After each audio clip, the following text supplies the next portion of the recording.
So the issue of abortion is obviously very thorny, and but I am thinking that we might need to address it again properly because the argument for the child coming first is stronger now because medical science has advanced, allowing the saving of a child from much earlier after conception.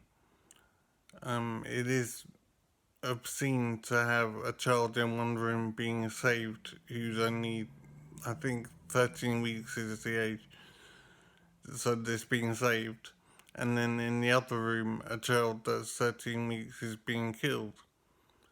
Um, so reducing the time limit is a strong argument to say that when the baby has advanced after conception fewer weeks, then there should be no right to abort.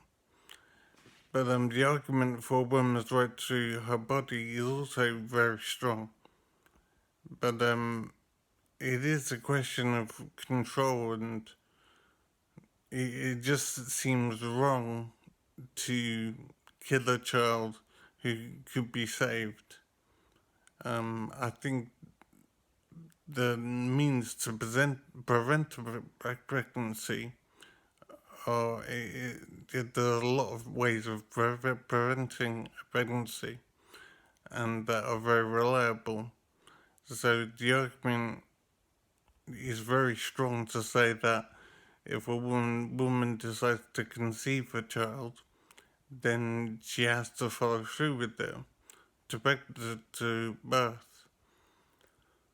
That seems to be a stronger argument than to say a woman has rights over her body regardless and can kill the child when she wants to. I think the child should come first, and the woman's rights to her body should be reduced so that there should be a reduced time limit for a woman to have an abortion. And there's also an argument for a woman not to have an abortion at all, because a woman can prevent pregnancy if she wants to.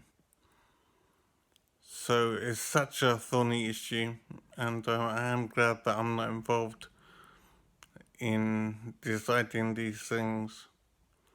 But a first step might be to reduce the time limit when a woman is allowed to have an abortion. But the argument still needs to be explored of saying that abortion shouldn't be allowed at all because there are so many means to prevent a pregnancy in the first place.